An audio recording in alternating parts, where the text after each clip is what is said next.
Здравствуйте, уважаемые телезрители! В эфире итоговый выпуск новостей Канашского района. Сегодня мы его проводим совместно с главой администрации Владимиром Николаевичем Степановым. Владимир Николаевич, добрый день! Здравствуйте. В начале беседы мне бы хотелось поинтересоваться, узнать ваше мнение, каким выдался уходящий 2020 год с его плюсами и минусами. Уходящий 2020 год високосный выдался непростым. Мы столкнулись с вызовами, прежде всего с пандемией. Наша центральная районная больница перепрофилирована под ковидный центр на 145 мест. К сожалению, все места сегодня заняты. Наши жители и жители республики активно болеют. Поэтому пандемия никуда не ушла. Сегодня прилагаются все усилия государства, в том числе медицинских работников нашего района, на то, чтобы победить эту болезнь. Победа будет за нами, думаю, мы выйдем. Несмотря на это, мы год заканчиваем по освоению средств неплохо, я считаю. Все средства, инвестиции по капитальному строительству, по ремонтным работам, по обеспечению жильем наших жителей, очередников, мы заканчиваем достойно. Владимир Николаевич, бюджет республики, он социально направленный. А как распределяются денежные средства у нас? Какие приоритетные планы вы видите? С оптимизмом я отмечаю, что расходная часть бюджета из года в год у нас растет. В этом году мы надеемся, что он будет рубеж миллиард пройден. Бюджет социально ориентированный. Консолидированный бюджет более 500 миллионов – это у нас образование, затем культура, ЖКХ и общегосударственные вопросы. Вот эти в порядке убывания я назвал те основные направления, где расход бюджета проходит по 19 муниципальным программам. То есть 19 программ функционирует, собрание депутатов утвердило бюджет по расходам. И я уже озвучил, что успешно в этом году мы их осваиваем. Это же социально направленный, да? Социально направленный. Сельское хозяйство района за последние годы динамично развивается. Мы можем похвастаться и рекордными урожаями. Как вы думаете, для поддержания сельхозпроизводителей района было бы актуальным создание перерабатывающего предприятия? Отмечаем успехи действительно в урожайности. И в этом году небывалый урожай. Мы вошли в твердую тройку районов по объемам зерновых. Это нас радует. Хочу выразить слова благодарности нашим сельхозтоваропроизводителям за их вклад. Следует отметить, что на сегодняшний день идет очень сильная поддержка со стороны Минсельхоза России, Минсельхоза Чувашии, товаросельхозпроизводителям, начинающим фермерам, семейно-животноводческим фермам. Есть поддержка на приобретение техники. Наши сельхозтоваропроизводители тоже пользуются этими поддержками. Я здесь хочу озвучить кооператив «Мелилотус», это в деревне Новые Шальтямы, который выиграл грант. Порядка 40 миллионов 400 тысяч рублей. Общая стоимость проекта свыше 64 миллионов рублей. На сегодняшний день он занимается промышленной переработкой меда. Он защитил свой бренд в Роспатенте, и чувашский мед он выпускается на территории Канашского района. Опыт Мелилотуса, он является как бы локомотивом, и наша задача совместная с сельхозтоваропроизводителями эту переработку все-таки наладить в нашем районе. Работа идет, мы отрабатываем все варианты. Я думаю, что это только начало, и у нас кооперативы по переработке будут еще открыты. В Канашском районе у нас 24 сельских поселения. Программа инициативного бюджетирования показала свою эффективность. Какие объекты вы бы смогли отметить? По данной программе, во-первых, надо отметить, что район активно участвует. Мы тоже в числе лучших районов в республике. В этом году у нас реализовано 74 проекта на 30 миллионов рублей. Это говорит о чем? Это говорит о том, что народ и население наше очень активно желает участвовать в данной программе.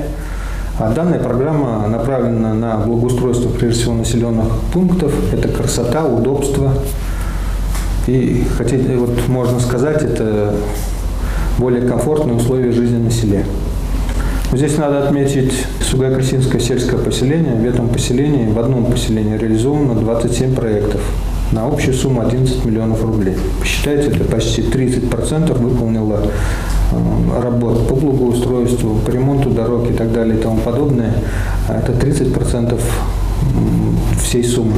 Поэтому я обращаюсь здесь к главам сельских поселений, принять это к сведению и просто взять за пример.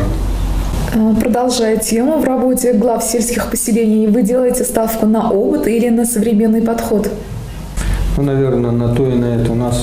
Мы живем в быстро меняющемся мире, и руководитель должен быть со своей командой, прежде всего, готов к вызовам времени. В приоритете эффективная работа глав со своими командами, участие во всех программах, непосредственно работа с населением на местах, потому что в каждом населенном пункте есть свои болевые точки, и как эти будут болевые точки или болевые темы решены и закрыты эти больные темы, вот этот самый главный показатель эффективной работы глав на местах.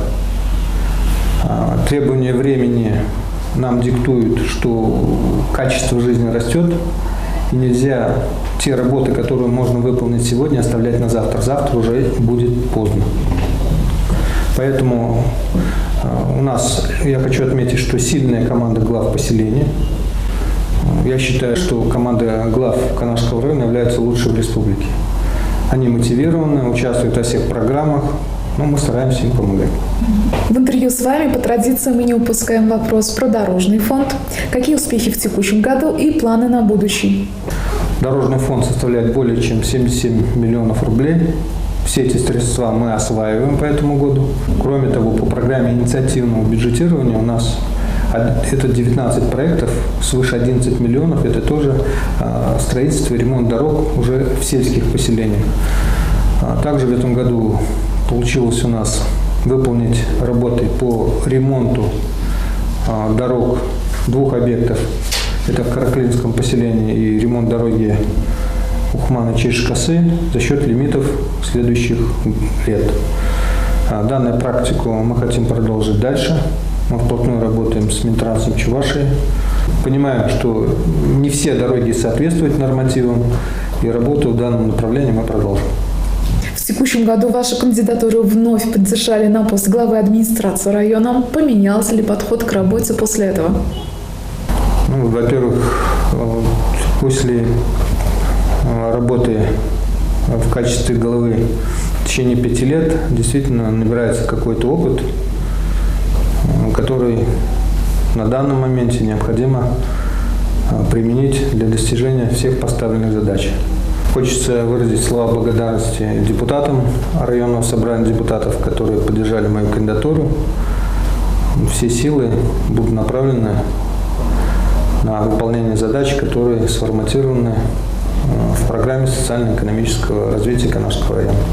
Касаясь вопроса здравоохранения, текущий год, конечно, выдался непростым. В любом случае поставленные планы по строительству ФАПов в районе выполняются.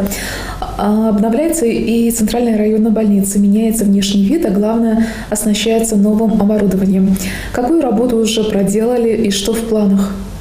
По ремонтным работам в этом году тоже выделены немалые суммы Канашской центральной районной больницы. Свыше 9 миллионов это на благоустройство территории. Свыше 10 миллионов это ремонт поликлиники, в том числе детской. Около 1 миллиона рублей на ремонт Сесипельского ФАПа. И 3 новых ФАПа мы в этом году ввели в эксплуатацию.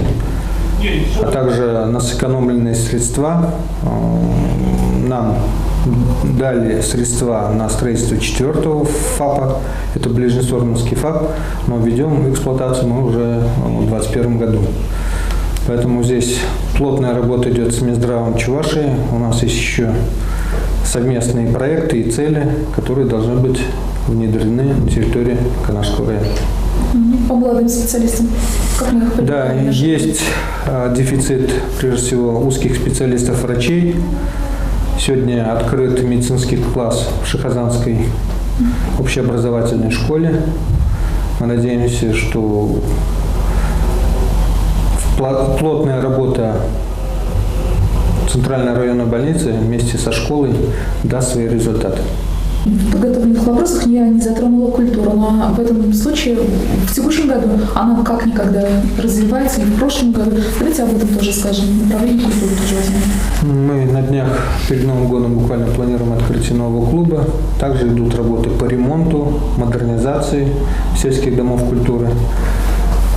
Эта работа продолжается. Отрадно отметить, что наши работники культурной отрасли всегда активны, участвуют во всех конкурсах, и наш район на слуху в культурной жизни республики. Как мы все знаем, текущий год 75-летия Победы в Великой Отечественной войне в нашем районе шла активная работа по обновлению и строительству памятников. Как вы думаете, достойно мы выглядим на уровне республики? Да, год юбилейный. 75-летие Победы в Великой Отечественной войны. Отметим, что 12 971 человек ушел на фронт. Это горе посетило каждую нашу семью. Был разработан план празднования мероприятий. К сожалению, год был тяжелый, в связи с пандемией пришлось его скорректировать, но тем не менее ряд объектов мы ввели в эксплуатацию. Как вы сказали, это аллея памяти в Шахазанах, где мы постарались увековечить каждого жителя Канашского района, который участвовал в этой страшной войне. Памятник открыт, но мы его дорабатываем. Были некоторые технические неточности. Мы обязательно взяли это в работу и уже в течение года, к 9 мая, их устраним. Также необходимо отметить открытие памятника Герою Советского Союза Антону Петровичу Петрову, участнику 3 войн в селе Очаксы. Был воздвигнут бюст. На строительство памятника в Канашском районе было направлено больше 2 миллионов рублей. Это по разным программам. В районе более 100 памятных мест. Все они были в этом году отремонтированы, приведены в надлежащий порядок. Я считаю, что район достойно провел те мероприятия, которые мы запланировали. Продолжая наше интервью, я бы хотела задать вот какой вопрос. Какие планы социально-экономического развития на предстоящие годы вы поставили на передний план? Да, действительно, на Высшем экономическом совете программа социально-экономического развития Канашского района была утверждена и заслушана вместе с городом Канаш, так как мы неразрывно, 2 муниципалитета. Программу социально-экономического развития можно разделить на 2 части. Это инфраструктурные объекты, порядка 2,7 миллиарда рублей, и около миллиарда – это коммерческие проекты. Мы с главами сельских поселений, депутатами районного собрания депутатов включили те объекты, которые необходимы для ремонта, строительства, считаем возможным к реализации в ближайшую 5-летку. Этот масштабный проект, при реализации которого позволит району выйти на новый, достаточно высокий уровень развития, и граждане должны почувствовать на себе итоги его внедрения в жизнь. Владимир Николаевич, пользуясь моментом, давайте поздравим наших телезрителей с наступающим Новым годом. Уважаемые жители Канашского района, от души вас поздравляю с наступающим новым 2021 годом, а также с Рождеством Христовым. Хочу пожелать вам всем крепкого здоровья, добра, мира и удачи. Владимир Николаевич, спасибо вам за уделенное нам время. Уважаемые телезрители, на этом наш выпуск подходит к концу. Напоминаем, что в беседе принимал участие глава администрации Канашского района Владимир Николаевич Степанов.